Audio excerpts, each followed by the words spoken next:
नमस्कार, प्रादेशिक समाचार के इस बुलेटिन में आपका स्वागत है। मैं नंदिनी।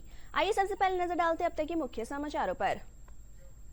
G7 समिट के दौरान प्रधानमंत्री नरेंद्र मोदी और अमेरिका के राष्ट्रपति डोनाल्ड ट्रंप के बीच एक अहम द्विपक्षीय मुलाकात हुई। इस बैठक में भारत अमेरिका रणनीति G7 समिट के दौरान प्रधानमंत्री नरेंद्र मोदी और अमेरिकी राष्ट्रपति डोनाल्ड ट्रंप के बीच हुई द्विपक्षीय मुलाकात।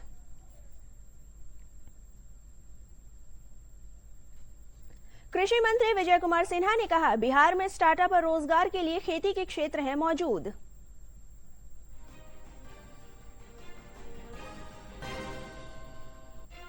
और राजस्व एवं भूमि सुधार मंत्री दिलीप जायसवाल ने कहा, प्रदेश में 11 सैटेलाइट टाउनशिप के विकास के लिए जमीन अधिग्रहण का चल रहा है काम।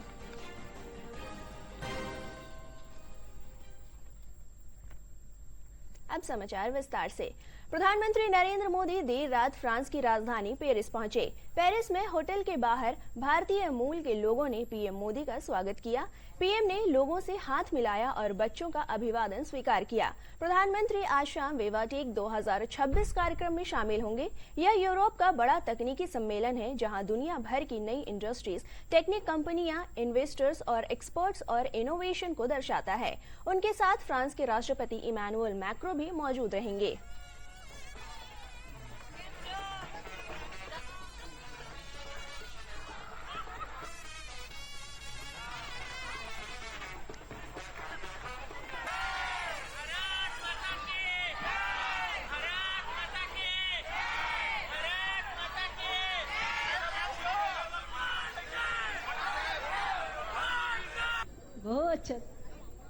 बहुत अच्छा। मैं काशी से हूँ और इन्होंने काशी के डेवलपमेंट के लिए इतना कुछ किया है, तो एकदम फैमिली वाली फीलिंग आई। फ्रांस हमारी कर्म भूमि है और अगर हमारी कोई जन्मभूमि से कोई आता है और वो भारत इनोवेट्स की एक शुरुआत फ्रांस से करता है, उससे बड़ी तो क्या बात हो सकती है। मुझे बहुत गर्व हो रही है इधर आने के बाद। I feel India and France, it goes beyond geopolitics, education, culture, AI, innovation, it is everything. We are very thankful कि मोदी जी आए, हमसे मिले। हम बहुत खुश हैं कि मोदी जी हमारे घर आए, हमारे पेरिस में आए। मोदी, घर घर मोदी, घर घर मोदी, हर हर मोदी। मोदी जी हमारी शान है, हमको ये अभिमान है। G7 समिट के दौरान प्रधानमंत्री नरेंद्र मोदी और अमेरिका के राष्ट्रपति डोनाल्ड ट्रंप के बीच एक अहम द्विपक्षीय मुलाकात हुई। इस बैठक में भारत अमेरिका रणनीतिक साझेदारी, वैश्विक सुरक्षा, व्यापार, रक्षा सहयोग, इंडो पैसिफिक क्षेत्र, आतंकवाद के खिलाफ संयुक्त प्रयास और नई तकनीकी साझेदारी जैसे महत्वपूर्ण मुद्दों पर चर्चा हुई। दोनों नेताओं ने वैश्विक चुनौतियों से निपटने, आर्थिक सहयोग को मजबूत करने और लोकतांत्रिक मूल्यों पर आधारित साझेदारी को आगे बढ़ाने की प्रतिबद्धता दोहराई। G7 समिट के इस महत्वपूर्ण संवाद ने अंतर्राष्ट्रीय मंच पर भारत की बढ़ती भूमिका और भारत अमेरिका संबंधों की नई दिशा को भी रेखांकित किया। देखिए रिपोर्ट। और कई विषयों में हम बहुत मिल करके आगे चल रहे हैं और हमारे लिए खुशी की बात है कि हमारी दोनों टीमें भी मिलजुल करके हमने जो टारगेट तय किए उसको पूरा करने के लिए भरपूर प्रयास कर रहे हैं और हम बहुत तेजी से आगे बढ़ रहे हैं। पश्चिम एशिया में शांति के प्रयासों में हुई प्रगति का अभिनंदन करते हुए पीएम ने इसे आशा की किरण बताया। उम्मीद जताई कि इससे स्थायी शांति बनेगी। पीएम ने होर्मुज के खुले रहने को वैश्विक अर्थव्यवस्था के लिए अनिवार्य बताया। साथ ही नाविकों की सुरक्षा सुनिश्चित किए जाने का मुद्दा मजबूती से उठाया। हम हमेशा कहते रहे हैं कि फ्रीडम ऑफ नेविगेशन सुनिश्चित होना चाहिए और इस पर हम सब ने मिलकर के बल देना चाहिए। एक्सेलेंसी, आप जानते हैं कि मैरीटाइम ट्रेड की दुनिया में भारत के लाखों सी फेरर्स आज दुनिया के अलग अलग समुद्र में अपनी सेवाएं दे रहे हैं, विश्व की प्रगति में बहुत बड़ा योगदान दे रहे हैं और मैं समझता हूं कि उनकी सुरक्षा भी उतना ही महत्वपूर्ण है। इस समझौते के लिए शांति के प्रयासों में आपने भरपूर प्रयास किया है। मुझे पूरा विश्वास है कि समझौते में सीफेरर की सुरक्षा भी सुनिश्चित होगी और उसको प्राथमिकता मिलेगी। राष्ट्रपति ट्रंप ने पीएम की नेतृत्व क्षमता की जबरदस्त प्रशंसा की। उन्होंने कहा कि पीएम के नेतृत्व में भारत की विश्व मंच पर बड़ी भूमिका है। राष्ट्रपति ट्रंप ने कहा कि अमेरिका भारत से प्यार और पीएम मोदी का बेहद सम्मान करता है। He's a very tough negotiator. He's one of the toughest, actually. So you look at this man. I'll give you a lesson. He's the most beautiful looking man. He looks so nice. He's like an angel. But actually, he's as tough as he's a killer. I don't want to. He's a killer. He's as tough as they come. But he looks so good. So he gets you by surprise. But there's few people like this. People say he's such a nice man. I said no, he's very tough. He's a tough trader. राष्ट्रपति Trump ने भारत के साथ अमेरिकी साझेदारी को सर्वोत्तम बताया। उन्होंने पीएम के साथ मजबूत संबंधों का जिक्र किया। India can do anything they want with us. We have the best relationship. We cannot be closer than we are. Would you say that, sir? I don't think we can be any closer. Both him and I and our nations, but it really starts with the two of us. We cannot be closer. राष्ट्रपति Trump ने अपनी भारत यात्रा का जिक्र किया और उसे यादगार बताया। उन्होंने विश्वास जताया कि दोनों देशों के बीच सहयोग और मजबूत होगा। I think it's a great relationship. I can tell you this, without having a contract, we don't have a contract. You have to write contract. But if they were attacked, we would be there to help them. PM और राष्ट्रपति Trump की मुलाकात गर्मजोशी से भरी रही। राष्ट्रपति Trump ने अपने वक्तव्य के दौरान बार-बार पीएम के लिए गहरा सम्मान व्यक्त किया। दोनों ही नेताओं की बातचीत में द्विपक्षीय सहयोग को नई ऊंचाई पर ले जाने की प्रतिबद्धता साफ नजर आई। Bureau report, DD news. G7 summit के दौरान प्रधानमंत्री नरेंद्र मोदी और यूक्रेन के राष्ट्रपति व्लादिमीर ज़ेलेंस्की के बीच महत्वपूर्ण द्विपक्षीय बैठक हुई। दोनों नेताओं ने भारत यूक्रेन संबंधों को मजबूत बनाने, वैश्विक शांति, कूटनीतिक सहयोग, व्यापार, पुनर्निर्माण और अंतर्राष्ट्रीय मुद्दों पर व्यापक चर्चा की।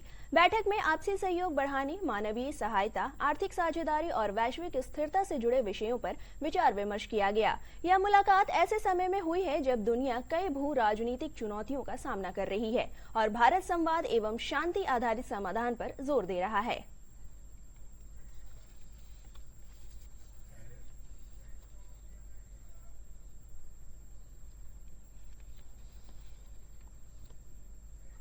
समाचारों का सिलसिला जारी रहेगा। मिलते एक छोटे से अंतराल के बाद।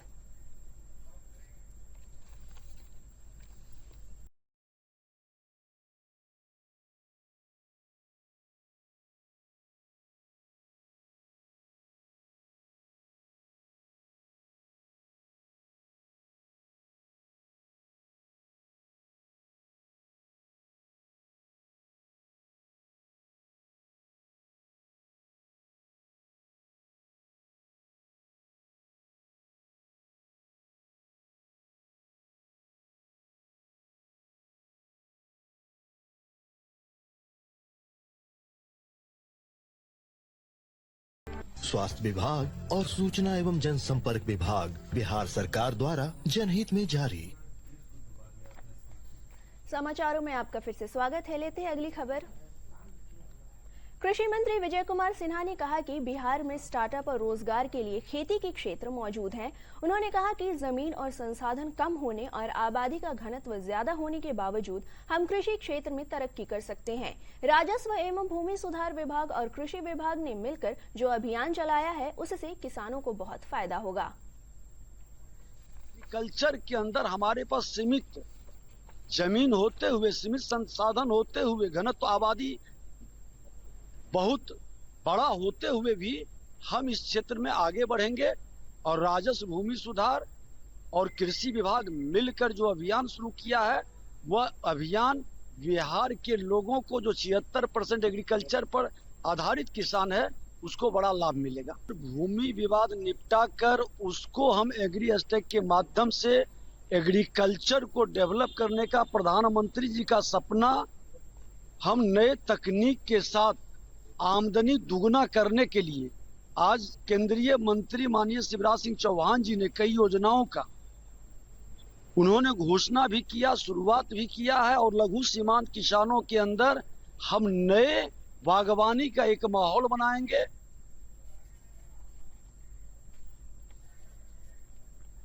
राजस्व एवं भूमि सुधार मंत्री दिलीप जायसवाल ने कहा कि प्रदेश में जमीन के सर्किल रेट को लेकर कैबिनेट ने बड़ा फैसला लिया है। पूरे प्रदेश में 11 सैटेलाइट टाउन के विकास के लिए जमीन अधिग्रहण का काम चल रहा है। इसके अलावा नेशनल हाईवे, रेलवे और सड़क निर्माण विभाग के लिए लगभग 30,000 करोड़ रुपए की लागत वाली जमीन अधिग्रहण परियोजनाएं चल रही हैं। करोड़ रुपया का करीब भूमि अधिग्रहण का कार्य चल रहा है किसानों का। तो किसानों को बार बार होता था और बहुत आंदोलन भी कैमूर में, चौसा में आप लोगों ने देखा था कि हो रहा था कि हमारे भूमि का अधिग्रहण होता है तो उसका सही कीमत नहीं मिलता है। तो इसलिए आज बिहार सरकार ने फैसला लिया कि 1.60 यानी जो 1 लाख रुपए की संपत्ति थी, अब किसान को उसका मुआवजा 1,60,000 मिलेगा। यानी 0.60 60,000 रुपया की बढ़ोतरी 1 लाख में किया गया है। तो ये किसानों के लिए, बिहार के किसानों के लिए बहुत बड़ी खुशखबरी। मुख्यमंत्री सम्राट चौधरी की अध्यक्षता में कैबिनेट की बैठक हुई। कैबिनेट सचिव अरविंद कुमार ने बताया कि बैठक में 29 एजेंडों पर मुहर लगी है। सरकार ने सोन, किऊल, फल्गु, मोरहर और चानन नदी में बालू की उपलब्धता का अध्ययन कराने का फैसला किया है। इसके लिए 2.32 करोड़ की मंजूरी दी गई है। वहीं राज्य के प्रमुख पर्यटन स्थलों तक पर्यटकों की आसान और तेज पहुंच सुनिश्चित करने के लिए मुख्यमंत्री बिहार हेली टूरिज्म एवं एयर टूरिज्म सेवाएं योजना 2026 को मंजूरी दी गई। इसके तहत हेलीकॉप्टर और हवाई सेवाओं के जरिए पर्यटन को बढ़ावा दिया जाएगा। उम्र सीमा और परिवीक्षा अवधि के प्रावधान में संशोधन की स्वीकृति दी गई। न्यूनतम अवधि चूंकि ये इंटरमीडिएट लेवल का है तो घटाकर 18 वर्ष की गई और परिवीक्षा अवधि को 1 वर्ष किया गया जो पहले 2 वर्ष था। कला एवं संस्कृति विभाग का अगला एजेंडा था जिसके तहत बुद्ध सम्यक दर्शन संग्रहालय सह स्मृति स्तूप के प्रॉपर संचालन के लिए एक समिति के गठन एवं इसके सोसाइटीज निबंधन अधिनियम के तहत रजिस्ट्रेशन की स्वीकृति दी गई। खान एवं भूतत्व विभाग का अगला एजेंडा था जिसमें वर्ष 2026 में राज्य के 5 प्रमुख नदियों सोन, किऊल, फल्गु, मोरहर एवं चानन नदी का पुनर्भरण अध्ययन यानी बालू जो उसमें फिर से शेखपुरा के लोदीपुर पंचायत के देवील गांव में ईंट भट्टा श्रमिक समुदायों के लिए देश के पहले हीट रेजिलियंस सेंटर सह अक्षर लर्निंग सेंटर का उद्घाटन समाज कल्याण मंत्री श्वेता गुप्ता ने किया। मंत्री ने इसे सामाजिक परिवर्तन का एक प्रभावी मॉडल बताया। देखिए खास रिपोर्ट। सामाजिक न्याय सह बाल संरक्षण और जलवायु अनुकूल के क्षेत्र में शेखपुरा जिले ने एक नई पहल की है। ईंट भट्टा श्रमिक समुदायों के लिए देश के पहले हीट रेजिलियंस सेंटर सह अक्षर लर्निंग सेंटर की शुरुआत की गई है। सदर प्रखंड के लोदीपुर पंचायत स्थित देवले गांव में स्थापित इस केंद्र का उद्घाटन समाज कल्याण मंत्री श्वेता गुप्ता ने किया। इस अवसर पर मंत्री ने कहा कि श्रमिक परिवार और उनके बच्चे लंबे समय तक विकास की मुख्य धारा से दूर रहे हैं, लेकिन सरकार अंतिम पंक्ति में खड़े व्यक्ति तक योजनाओं का लाभ पहुंचाने के लिए प्रतिबद्ध है। हमारे जिलाधिकारी महोदय जो शेखपुरा है उनकी बहुत अच्छी पहल है और जो बच्चे अभी मेन स्ट्रीम में नहीं आ पाए, हमारी सरकार का ये नियम ही है कि जो हमारी योजना है वो पंक्ति के आखिर में खड़े व्यक्ति तक भी पहुँचनी चाहिए। पर कहीं ना कहीं ये दुर्भाग्य की बात है कि ये बच्चे अभी तक स्कूल नहीं पहुँच पाए। तो ये बहुत अच्छी पहल है और मैं चाहूंगी कि जितने भी ईंट भट्टे हैं सब पर इस तरह की पहल की जाए। जो बच्चे अभी तक मेन स्ट्रीम या स्कूल में नहीं पहुंच पाए, इस माध्यम से वो स्कूल पहुंचे और पढ़े। ईंट भट्टों के धुएं और धूल के बीच अपना बचपन गुजारने वाले श्रमिकों के बच्चों के हाथों में अब मिट्टी की जगह किताबें होंगी। इन बच्चों को शिक्षा की मुख्य धारा से जोड़ने के उद्देश्य से जिला प्रशासन ने प्रोजेक्ट स्वाभिमान के तहत ये नई पहल शुरू की है। बैग मिला, किताब मिला, पानी की बोतल मिला, वाटर बॉक्स मिला। कौन दिया है?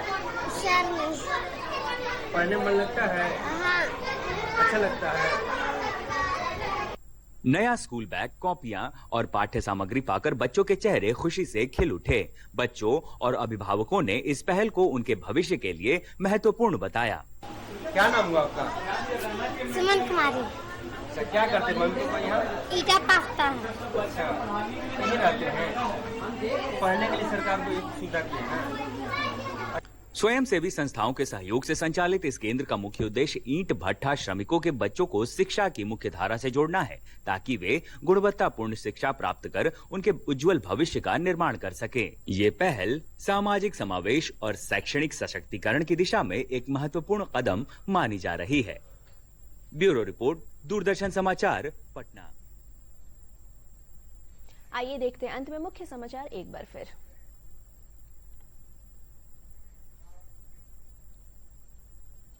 प्रधानमंत्री नरेंद्र मोदी देर रात पहुंचे फ्रांस की राजधानी पेरिस। भारतीय मूल के लोगों ने पीएम मोदी का किया स्वागत।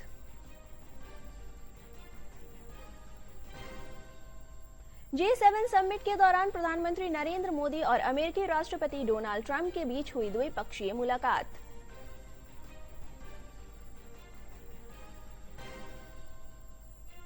कृषि मंत्री विजय कुमार सिन्हा ने कहा, बिहार में स्टार्टअप और रोजगार के लिए खेती के क्षेत्र है मौजूद।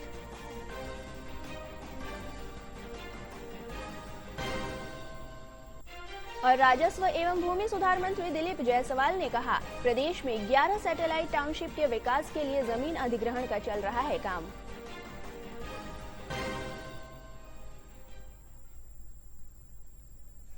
इसके साथ ही प्रादेशिक समाचारों के यह बुलेटिन समाप्त हुआ। नमस्कार।